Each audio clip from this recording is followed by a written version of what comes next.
สบายดีท่านผู้ชมที่เคารพต่อไปเส้นทางนับส้มข่าวจากสถานีโทรภาพแขวงซีกองคณะชาวหนุ่มปัตตชนปฏิบัติลาวแขวงซีกองประกาศขอแข่งขันซีบุกและหับทุ่งไส้น้ำนาพิธีประกาศขอแข่งขันซีบุกและหับทุ่งไส้น้ำนาของคณะชาวหนุ่มปัตตชนปฏิบัติลาวแขวงซีกองได้จัดขึ้นในวันที่1ตุลาคม2565นี้ที่สโมสรแขวงซีกองโดยการเข้าร่วมของท่านนางคำสิงห์ธุมะวงศาคณะประจำภาคแขวงห้องประธานสภาปัตตชนแขวงซีกองฐานแสงโนภามิกดาวงศ์กรรมการภาคแขวงเลขาคณะบริหารงานเศร้าหนุ่มปัตตชนปฏิบัติลาวแขวงซีกองมีองค์การจัดตั้งมหาชนหากฐานเศร้าหนุ่มออมข้างแขวงเมือง2กำลังประกอบอาวุธพร้อมด้วยน้องน้อยเยาวชนรวมทั้งหมด152ฐานยิ่ง65ฐานเข้าร่วมฐานแผนวันทองเจริญเพชรห้องเลขาคณะบริหารงานเศร้าหนุ่มปัตตชนปฏิบัติลาวแขวงซีกองได้ผ่านบทสรุปประเมินผลการจัดตั้งปฏิบัติขอแข่งขันซีบุกครั้งที่3ประจำปี2024ว่าคณะเศร้าหนุ่มปัตตชนปฏิบัติลาวแขวงมีภาระบทบาทเป็นเสนาธิการรับผิดชอบโดยกงต่อคณะประจำภาคแขวงและศูนย์กลางเศร้าหนุ่มปัตตชนปฏิบัติลาวในการเต่าโฮมความสามัคคีจัดตั้งนำพาศึกษาอบรมเป็นตัวแทนในการปกป้องสิทธิผลประโยชน์อันชอบธรรมก่อสร้างบำรุงเศร้าหนุ่มเยาวชนและอนุชนท่านว่าเพื่อสร้างให้เขาเจ้า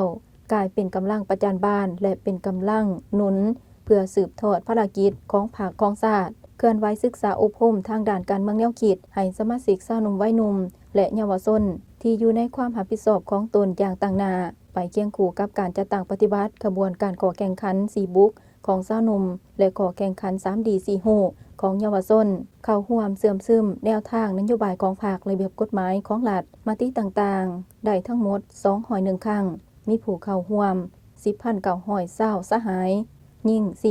4,866 สหายสร้างเงื่อนไขให้สมาชิกได้ร่ำเรียนทางด้านทฤษฎีการเมืองวิชาเฉพาะทั้งภายในและต่างประเทศได้ทั้งหมด727 สหายยิ่ง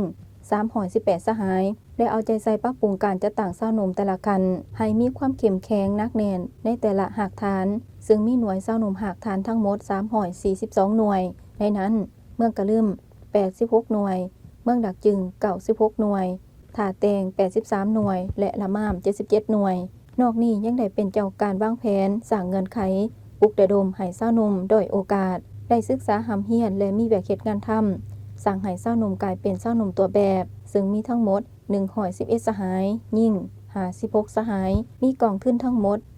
1.900 ล้านกว่ากีบผ่านการจัดตั้งปฏิบัติสามารถตีราคาได้คือบุกทางด่านการเมืองแนวคิดปฏิบัติได้94กว่าซอนห้อยบุกทางด่านฝึกฝนหล่อล้อมหำเฮียนปฏิบัติได้93กว่าซอนห้อยบุกทางด่านเวียกงานการจัดตั้งปฏิบัติได้94กว่าซอนห้อยและบุกทางด่านวิชาชีพสร้างเวียกเฮ็ดงานทำปฏิบัติได้94กว่าซอนห้อยจากนั้นก็ได้มอบไปอย่างยืน4ปุกและทุ่งไส้น้ำนาและใบหย่องย่อใบส้มเซยให้คณะบริหารงานเศร้าหนุ่มและผู้ที่มีผลงานดีเด่นตื่มอีกโอกาสนี้ท่านนางคำเสียงธุมะวงศาคณะประจำภาคแขวงห้องประธานสภาปัตตชนแขวงก็ได้แสดงความส้มเซยต่อผลสำเร็จที่ญาติมาได้และสืบต่อเอาใจใส่หักษามุ่นเสื้อผลงานที่ญาติได้ก็คือหน้าที่การเมืองที่ภาครัฐได้มอบหมายให้มีผลสำเร็จนอกนี้คณะบริหารงานเศร้าหนุ่มแต่ละคันต้องเพิ่มทวีความรับผิดชอบของตนเอาใจใส่ศึกษาอบรมการเมืองแนวคิดให้แก่สมาชิกเศร้าหนุ่มเพื่อสร้างหุ่นสืบทอดเปลี่ยนแทนเอาใจใส่ปรับปรุงกงจักให้มีความเข้มแข็งนักแน่นตามหลักการของพรรคสืบต่อเอาใจใส่ส่งเสริมการพัฒนาเศรษฐกิจสังคมโดยเฉพาะนักธุรกิจหนุ่มให้สำเร็จตามแผนบุกระดมเศร้าหนุ่มวัยหนุ่มสร้างเศรษฐกิจกลายเป็นเศร้าหนุ่มตัวแบบไฮไลท์ขึ้นติดพันกับเวียกการสามสร้างประสานสมทบกับแขนงการเกี่ยวข้อง